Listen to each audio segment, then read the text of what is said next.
Hello दोस्तों, मैं विश्वनाथ मिश्रा आपके अपने YouTube चैनल टारगेट जियो टाइम में आपका स्वागत करता हूं। आज के वीडियो का टॉपिक है स्त्रीलिंग शब्द या स्त्रीलिंग शब्दों के उदाहरण। दोस्तों, हम जानते हैं स्त्रीलिंग शब्द क्या होते हैं। जो शब्द हमें स्त्री जाति का बोध कराते हैं वे शब्द स्त्रीलिंग कहलाते हैं।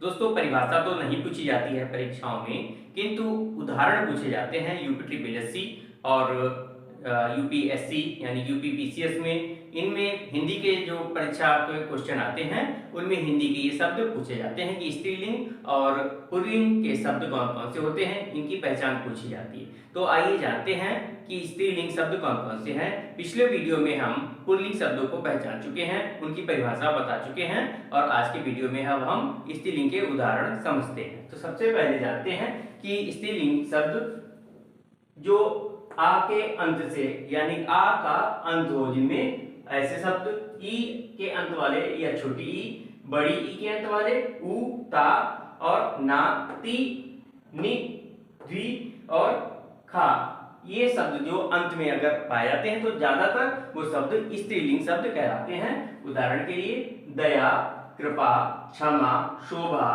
लज्जा, माया, घटना, सुंदरता, भाषा, इच्छा, महिमा, पूर्णिमा, रचना, ये सारे शब्द स्त्रीलिंग में आते हैं। इसके बाद आते हैं ई से शक्ति, निधि, क्षति, जाति, समिति, हानि और अग्नि। इसका अपवाद है पति, रवि, भारी, जलधि, पाणी और गिरि, क्योंकि हम जानते हैं गिरि का उदाहरण पर्वत का ये पर्यायवाची है और पर्वत पुल्लिंग होता है। वही पानी यानी हाथ, हाथ भी हमारा पुल्लिंग होता है और उसका ये उदाहरण है, इसलिए ये छोटी ई की मात्रा होते हुए भी क्या है, स्त्रीलिंग उदाहरण नहीं है, पुल्लिंग है। इसके बाद पति तो पुरुष होता ही है, रवि यानी सूर्य का ये पर्यायवाची होता है, ये भी सूर्य का उदाहरण है, इसलिए ये पुल्लिंग होगा। इसके बाद आ जाते हैं बड़ी ई के अंत वाले नदी, नारी, लक्ष्मी, कुंडली, श्री, गोष्ठी, अब वायु, आयु, मृत्यु, धातु और वस्तु। यहां पर उदाहरण फिर से अपवाद स्वरूप मधु, ये पुल्लिंग होता है। अश्रु, आंख से जो अश्रु निकलता है उसको भी हम पुल्लिंग कहते हैं, पुल्लिंग होता है।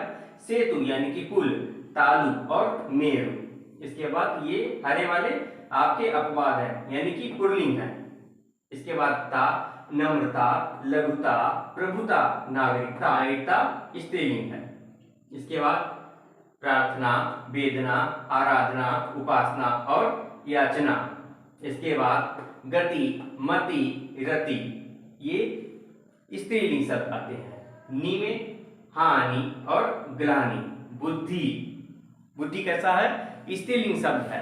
इसके बाद हम कुछ और शब्द जानते हैं जो विशेष रूप से हम पहचान सकते हैं, यानी कि भाषाओं, बोलियों और लिपियों के नाम क्या होते हैं, स्त्रीलिंग शब्दों में आते हैं। जैसे भाषा हिंदी, अंग्रेजी, संस्कृत, फ्रांसीसी, जापानी, ये सारी भाषाएं स्त्रीलिंग शब्दों में आती हैं। बोलियों में खड़ी बोली, कनौजी, अवधी, मागधी, मागधी और बांगरू या गोरखपुर में जो बोली जाती है भोजपुरी बोली, ये सारी बोलियां स्त्रीलिंग होती हैं। इसके बाद लिपियों में ब्राह्मी, खरष्टी, आर्मेयिक और देवनागरी लिपि, ये सारी लिपियां स्त्रीलिंग आती हैं।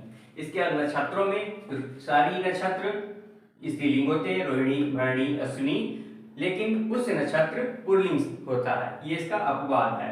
नदियों के नाम, नदियां, सारी नदियां स्त्रीलिंग होती हैं। गंगा, यमुना, गोमती, घाघरा, गंडक, कोसी, महानदी, गोदावरी, कृष्णा, तुंगभद्रा, पेन्नार, कावेरी, वैगई, ये सारी नदियां स्त्रीलिंग है। लेकिन इसका भी अपवाद है ब्रह्मपुत्र, सोन और सिंधु नदी, ये आपकी पुल्लिंग नदियां हैं।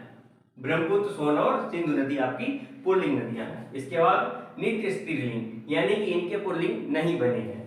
कोयल, मैना, चील, कोयल का पुल्लिंग नहीं बना है, कोयल जो बहुत अच्छा कूकती है।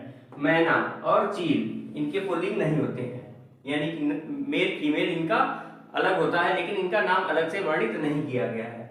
सभी प्रकार की दालें, मूंग, अरहर, उर्द, ये सारी दालें स्त्रीलिंग होती हैं, किंतु मटर और चना की दाल पुल्लिंग में आती है, ये इसका अपवाद है। जो हरे वाले हैं ये पुष्य नक्षत्र, ब्रह्मपुत्र, सोन, सिंधु, मटर, चना, ये क्वेश्चन आए हुए हैं और परीक्षा की दृष्टि को ध्यान में रखते हुए बहुत ज्यादा इंपॉर्टेंट है। वीडियो को लाइक कीजिए, चैनल को सब्सक्राइब करना ना भूलें कि आपको ऐसे ही और ढेर सारे वीडियो मिलते रहें। धन्यवाद।